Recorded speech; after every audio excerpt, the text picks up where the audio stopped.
নমস্কার। গ্লোব টিভির পর্দায় সন্ধ্যা ৫টা ৫৫ ফোন ইন লাইভ অনুষ্ঠানে আপনাদের সামনে হাজির হয়েছি। সারাদিন দুটি টাইমে, প্রতিদিন দুটি টাইমে আমার অনুষ্ঠান থাকে গ্লোব টিভিতে, সকাল ১১টা ৪০ এবং সন্ধ্যা ৫টা ৫৫। ভারতবর্ষের সাধক নিয়ে আমি যে গ্লোব টিভিতে আপনাদের সামনে প্রোগ্রাম করি, অনুষ্ঠান করি, এখন চলছে স্বামী বিবেকানন্দের পর্ব।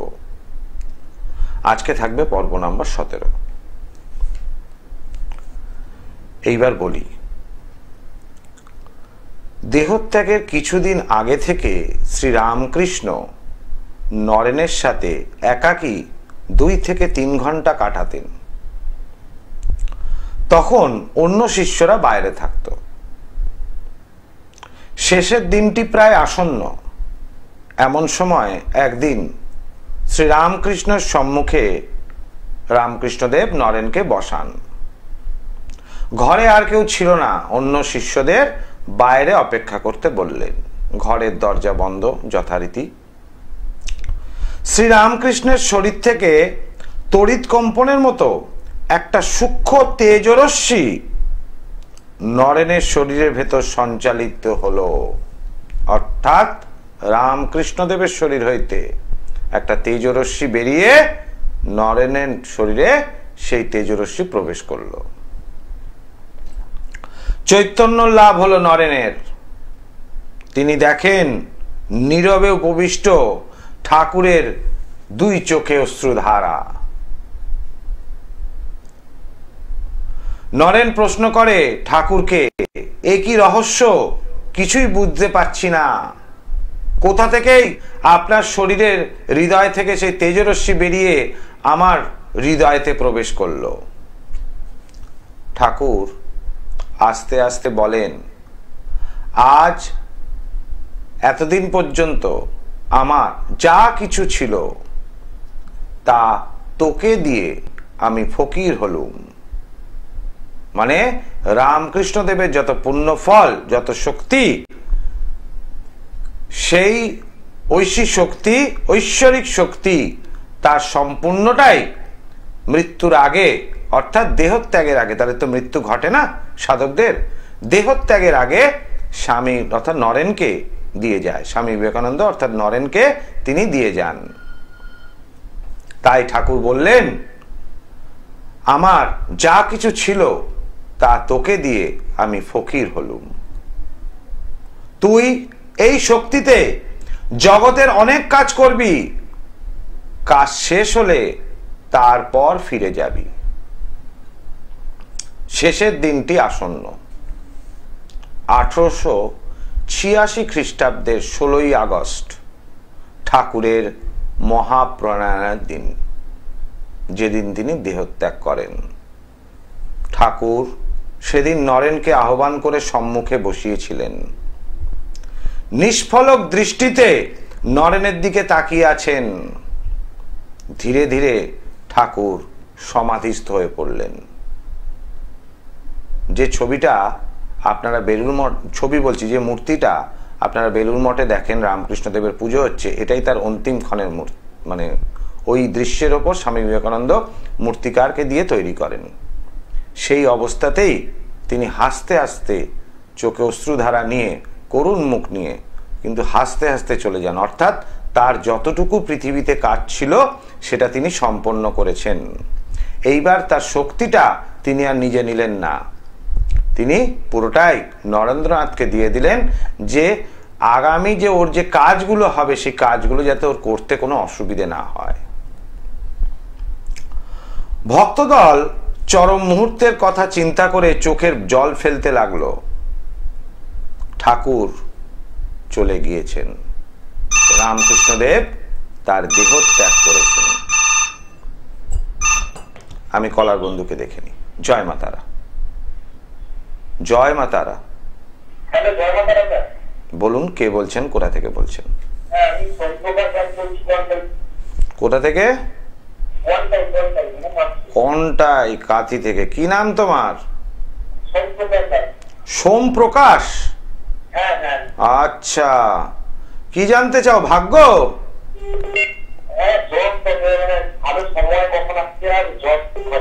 আচ্ছা, এখন কি কাজ করছো তুমি? আমি সরকারি চাকরির পরীক্ষা দিচ্ছ, তার মানে তোমার ইচ্ছা সরকারি চাকরি করা, তাই তো? মানে তোমার ইচ্ছা তো সরকারি চাকরি করা, সরকারি চাকরি না পেলে তো কিছুই করবে না, তাই ঠিক করেছো তো নাকি? সেরকম নয়। আচ্ছা আচ্ছা, সরকার বর্তমানে খুব চাপে বাবা, চাকরি দেবে কোথায়? যারা চাকরি করতো তাদেরই তো চলে গেল। যাই হোক, জন্ম তারিখ বলো। 10-3-1996। টাইম বলো। রাত্রি 9টা। জন্মস্থান কোথায়? কোনটায়?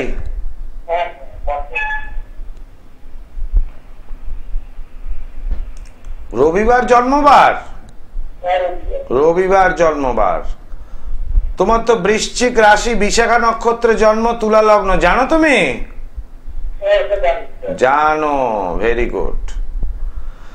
এবার তোমার ইচ্ছা সরকারি চাকরি করা। তোমার হরোস্কোপ অনুযায়ী দেখতে পাচ্ছি তো তোমার বুধাদিত্য যোগ একটা আছে।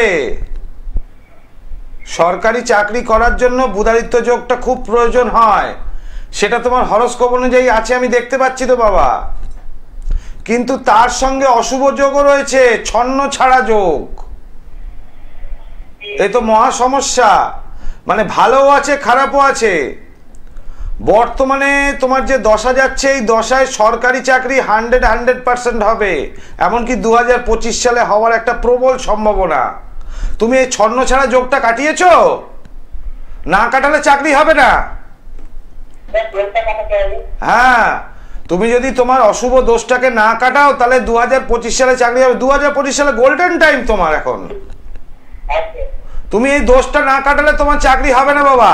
ধরো কেন বলছি, তোমার কাছে একটা প্লাস আছে, একটা মাইনাস আছে, তাহলে প্লাসে মাইনাসে কি হলো? এক জায়গায় দাঁড়ালো। মাইনাসটাকে যদি তোমার জীবন থেকে কেটে দেওয়া যায় তাহলে প্লাসটা থাকবে, ওই মাইনাসটাকেই কেটে দিতে হবে। তার জন্য তোমায় কাতি থেকে হাওড়া আসতে হবে, অথবা আমার বাড়ি শ্যামবাজারে যোগাযোগ করতে হবে। কেমন? জয় মা তারা। দর্শক বন্ধু, দুটি বুকিং নাম্বার, কন্ট্যাক্ট নাম্বার রয়েছে 9836955394 এবং 9836396305। আমার নিজস্ব বাসগৃহ উত্তর কলকাতার শ্যামবাজার, কলকাতা স্টেশন, আরজিকর হসপিটালের কাছে। সেখানে বুধবার, শনিবার এবং রবিবার বসি। হাওড়া ময়দানে যথাক্রমে শুক্রবার এবং গড়িয়াহাটে সোমবার। প্রতি অমাবস্যায় তারাপীঠ এবং অমাবস্যার আগের দিন বর্ধমান চেম্বার থাকে। যেমন এই মাসের 25শে মে রবিবার বর্ধমান চেম্বার এবং 26শে মে ফলহারিণী অমাবস্যায় তারাপীঠ মহাশ্মশানে রাত্রকালীন মহাযজ্ঞ এবং দিনমানে অর্থাৎ দিনের বেলায় সকালের দিকে তারাপীঠে আমার চেম্বার থাকবে।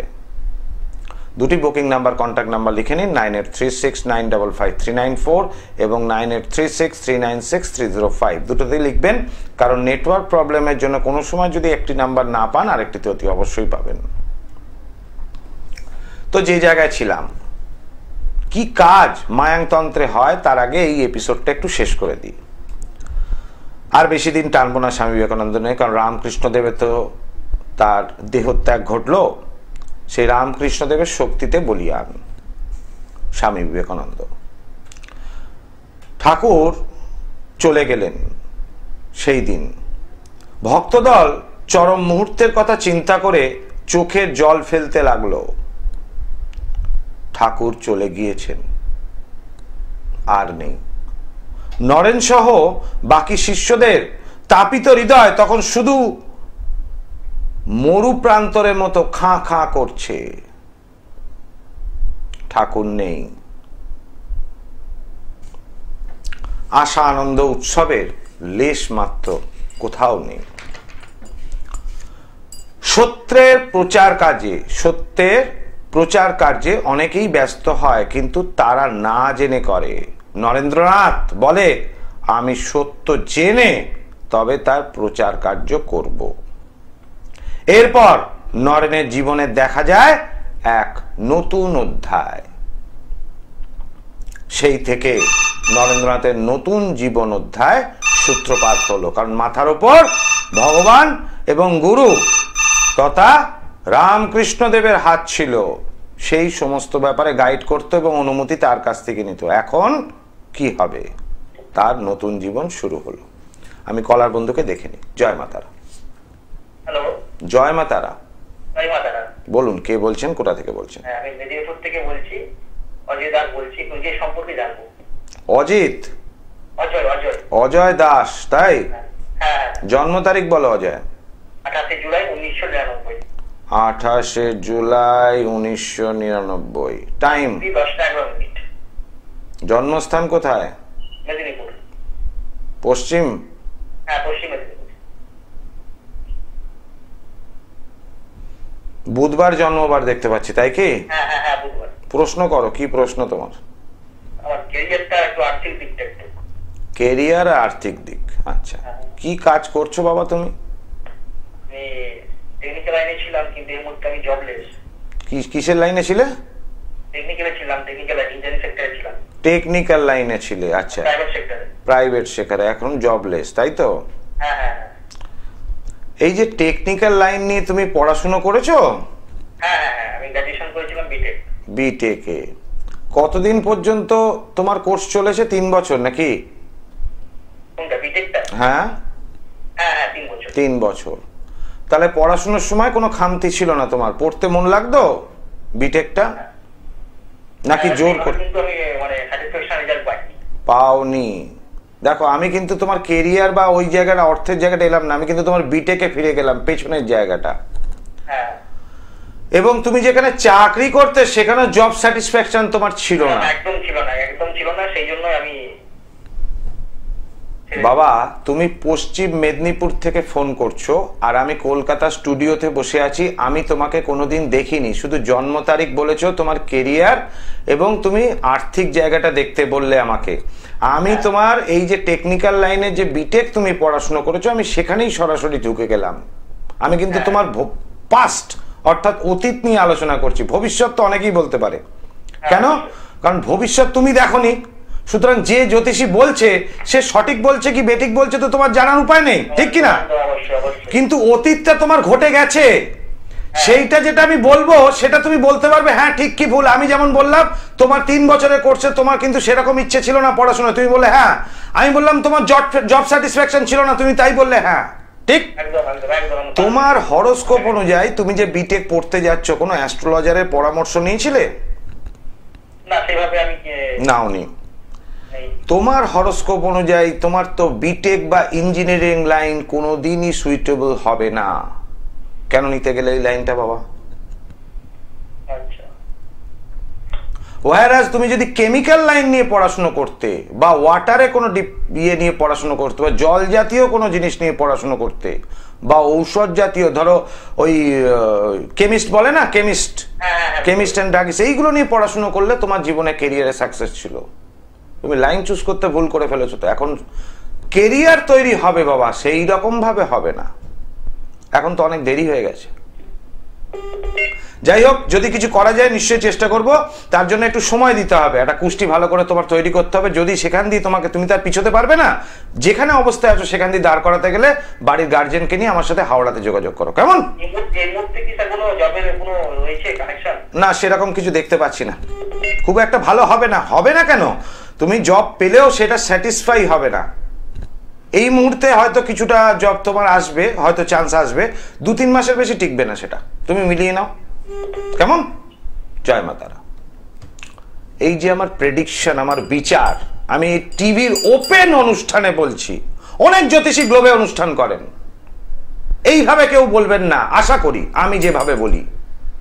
কারণ জ্যোতিষের আমি যে বিচার, এই বিচারটা থাকে একদম নির্ভুল এবং পারফেক্ট। অবশ্যই মায়াংতন্ত্রে একটা নিজস্ব গুণাগুণ তো আছেই। নমস্কার। জয় মা তারা, বলুন। জয় মা তারা। আমি একটু আমার মেয়ের সম্বন্ধে জানতে চাই। মেয়ের নাম কি মা? মেয়ের নাম শ্বেতা ভৌমিক। কোথা থেকে বলছেন আপনি? আমি হাওড়া থেকে বলছি। জন্ম তারিখ বলুন। মেয়ের নাম শ্বেতা ভৌমিক আর জন্ম হয়েছে 2 এপ্রিল 1997। 2 এপ্রিল 1997। শুনেছি। টাইমটা বলো, জন্ম সময়। 10:05 সকাল। সকাল 10:05। জন্মস্থান কি হাওড়া না কলকাতা? না, হাওড়া হসপিটাল। হাওড়া হসপিটাল, ঠিক আছে। বুধবার জন্মবার? হ্যাঁ, বুধবার জন্মবার। প্রশ্ন করুন মা, কি প্রশ্ন আপনার? ওকে আমি আসানসোলে বিয়ে দিয়েছি মেয়েকে, মানে জানাশোনার মধ্যেই দিয়েছি। আসানসোলে কি বিয়ে দিয়েছো? বিয়ে দিয়েছি। আচ্ছা, ঠিক আছে। ওর বিয়ে হয়ে গেছে, জানাশোনার মধ্যেই হয়েছে, মানে ওর ননদের বাড়ি আমার পাড়াতে। আচ্ছা, ঠিক আছে। মানে বেশ ছিল ভালো। এই বছর দুয়েক ধরে আমি ঠিক বুঝতে পারিনি, মেয়েও কিছু বলতো না, একটা চাপা অশান্তি হতো ভেতরে ভেতরে। কিন্তু এবারে যেন অশান্তিটা আরো বেশি বেড়ে গেছে। এটা কি 2023 সাল থেকে? ওরকমই হবে 23 থেকে। আমি রিসেন্ট মাস দেড়েক হলে ধরতে পেরেছি ব্যাপারটা। 2025 সালের এপ্রিল মাস। হ্যাঁ, 2025 সালে এপ্রিল মাস, এটা 25 মে। এটা 2025 সালে মে মাস তো? 2025 সালের এপ্রিল মাস থেকে মেয়ের খারাপ সময় শুরু হয়েছে, 1 মাস হলো।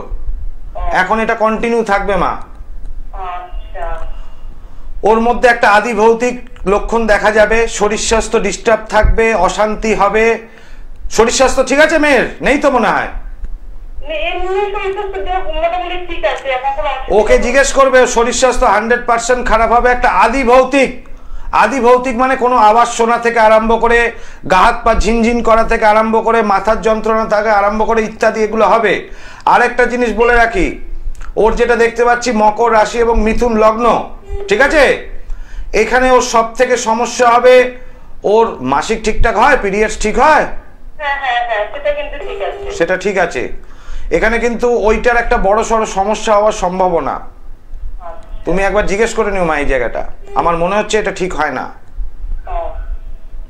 এটা ঠিক হয় না। এবং খারাপ সময়টা শুরু হয়েছে এই সময় থেকে। ও কি চাকরি করছে? চাকরির জন্য চেষ্টা করেছে কোনোদিন? ছোট বাচ্চা আছে আর বাড়িতে টিউশনই করছে। কিন্তু মা, মেয়ের তো খারাপ সময় শুরু হয়ে গেছে, কর্মের জায়গাটাও ডিস্টার্ব এবং মনটাও খুব খারাপ হবে।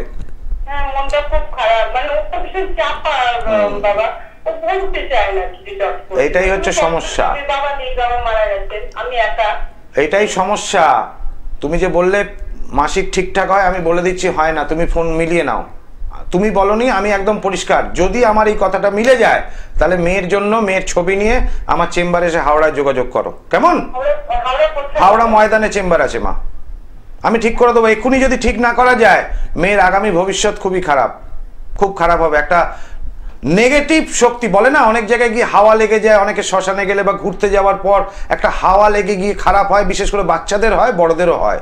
সেই হাওয়া লাগার সময়টা এসে গেছে, অলরেডি লেগে গেছে। একটা বহিরাগত কোনো অশুভ শক্তি দ্বারা ওর ক্ষতি করা হবে। তা আমি একটাই কথা বললাম যে ওর মাসিক ঠিক হয় না, এই একটাই কথা। এটাই যদি তুমি মেয়ের সাথে কনফার্ম হয়ে যাও, তাহলে আমার বিচারটা তুমি ধরে ফেললে, তাহলে তখনই আমার সাথে যোগাযোগ করো, কেমন? জয় মা তারা। আমি এইভাবেই বলি লোককে, আমি যেটা বলে দিচ্ছি সেটা মিলিয়ে নিন। ভবিষ্যৎ অনেকে বলবে ভবিষ্যতে এই আছে, ভবিষ্যতে ওই আছে। আপনি ভবিষ্যৎ দেখেননি, জ্যোতিষ বাবুরা দেখতে পান। তবে কোন জ্যোতিষ বাবুরা দেখতে পান? যারা সঠিক অরিজিনাল জ্যোতিষ শাস্ত্র নিয়ে চর্চা করেন আর যাদের সাথে আধ্যাত্মিক যোগাযোগ থাকবে, অর্থাৎ ইনটিউশন পাওয়ার দ্বারা যে কোনো ছককে একদম মডিফাই করা সম্ভব। সেই জ্যোতিষবিদ্যা মানে জ্যোতি, সেই জ্যোতি থাকতে হবে।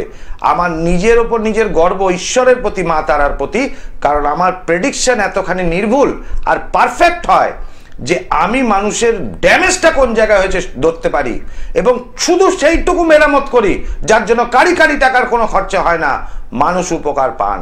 এবং প্রচুর গরিব মানুষ এসে আমার কাছে উপকার পেয়েছেন।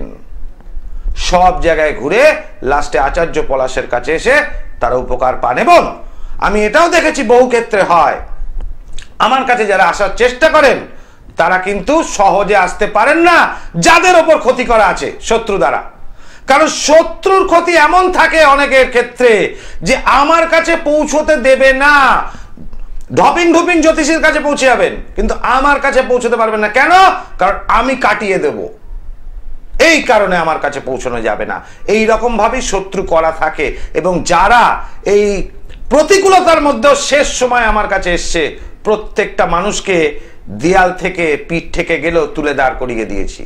আমি লাস্ট কলটা নেব, আর কল নেব না। জয় মা তারা। জয় মাতারা। বলুন, কে বলছেন, কোথা থেকে বলছেন? নমস্কার স্যার, আমি চুচুড়া থেকে বলছি। ছেলের সম্বন্ধে জানতে চাই। ছেলের নাম কি? সায়ক নিয়োগী। সায়ক নিয়োগী। জন্ম তারিখ? 24/12/2000। টাইমটা, জন্ম সময় মা? দুপুর 12টা 26। জন্মস্থান? কল্যাণী, নদিয়া। এখন কোথা থেকে? এখন চুচুড়া। এর আগে কি কোনোদিন কথা বলেছি আপনার সাথে? না না না। রবিবার জন্মবার? হ্যাঁ, রবিবার। কন্ট্রোল রুম থেকে বলছে আর টাইম নেই, ঝটপট প্রশ্ন করুন। ছেলের চাকরি কবে হবে? ছেলে কি এখন চাকরি করছে না? চাকরির পরীক্ষা দিচ্ছে। পরীক্ষা দিচ্ছে কিন্তু চাকরি হচ্ছে না।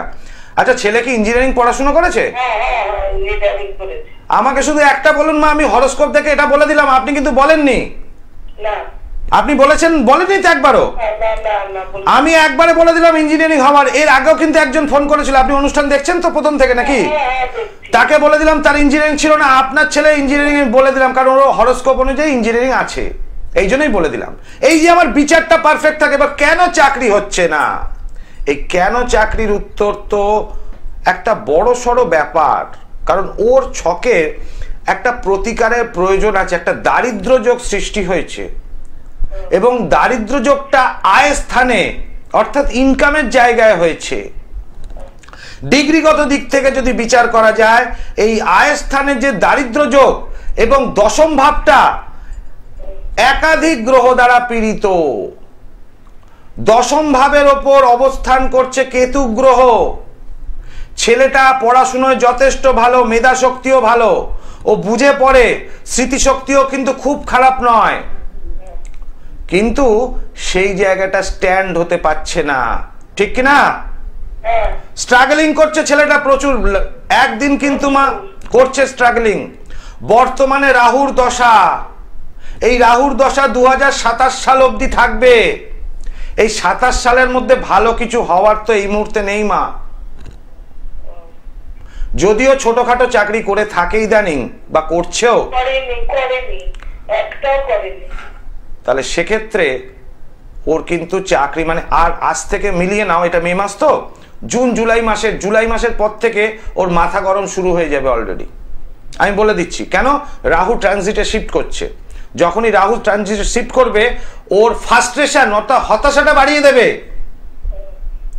ফলে কিন্তু ওর এই চাকরির জায়গাটা কেরিয়ার 27 সালের মধ্যে তৈরি। একটা ছেলে পাশ করার পর যদি 1 বছর বসে থাকে তাহলেই তার মেরুদণ্ড ভেঙে যায়। আর এখানে 27 সাল অর্থাৎ আজকে থেকে যদি বিচার করি তাহলে আরো 2 বছর ওকে যদি এইভাবে থাকতে হয়, ও কিন্তু মেরুদণ্ডহীন ঘুরে বেড়াবে। ও দেখলো এই পড়াশোনা করে কিছু হলো না, ওর একটা দারিদ্র যোগ আছে মা, এটাকে কাটালে ঠিক হয়ে যাবে। এর জন্য যোগাযোগ করতে হবে আমার সাথে। কেমন? জয় মাতারা। দর্শক বন্ধু, জ্যোতিষীর কাছে জেনে নেওয়া সম্ভব অতি অবশ্যই। আমি যেহেতু লাইভ করি, যদি লাইভ না করি জানতে পারবেন না, ফ্রিতে অবশ্যই। কিন্তু তাতে কি সমস্যা মিটবে? মিটবে না। সমস্যা যখন হয়েছে সমাধান তখনই করতে হবে। এই যে মায়াংতন্ত্রে না বলে কিছু হয় না কেন?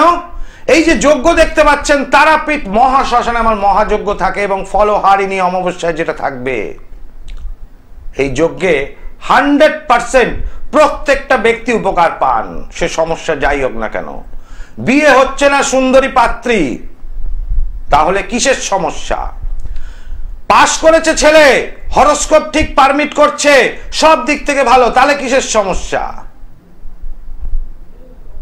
স্বামী স্ত্রীর সম্পর্ক ভালো ছিল, এতদিন যাবত খারাপ হলো, শ্বশুর বাড়িতে কি সমস্যা হলো? কে এসে কি ফেলে গেল? কে এসে টুকটাক করলো?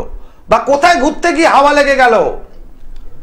ব্যাংকের বড় অফিসার, ভালো চাকরি করে, গাড়ি কিনলো, ফ্ল্যাট কিনলো, তারপর গাড়ি অ্যাক্সিডেন্ট করলো, সন্তানটি মারা গেল। কেন হলো? কোন জিনিসটা থেকে খারাপ হলো? অবশ্যই এই যোগ্যতেই সেগুলো কাটিয়ে দেওয়া সম্ভব হয়। এবং যারা তারাপীঠ যেতে পারেন না তাদের জন্য আমার নিজস্ব বাসগৃহ শ্যামবাজারে যজ্ঞের আয়োজন করা হয়। দর্শক বন্ধু, দুটি বুকিং নাম্বার, কন্ট্যাক্ট নাম্বার 9836955394 এবং 9836396305। আজকের মতো অনুষ্ঠান এখানেই শেষ করতে হচ্ছে। এবার আসবো আগামী দিন স্বামী বিবেকানন্দ তার নতুন এক অধ্যায় জীবন গুরুহীন অবস্থায় কিভাবে শুরু করলো এবং তার বিদেশ গমন, অর্থাৎ যেটা আপনারা জানেন আমেরিকার শিকাগো। কিন্তু তার আগের ঘটনা যে স্বামী বিবেকানন্দকে কত কষ্ট পেতে হয়েছিল সে যাওয়ার জন্য এবং চিন্তা করতে হয়েছিল, সেগুলোই আপনাদের জানাবো। আজকের মতো এখানে বিদায় নিচ্ছি। ওম সর্বমঙ্গল মঙ্গলে শিবে সর্বার্থ সাধিকে শরণ্যে ত্রম্বকে গৌরী নারায়ণী নমস্তুতে।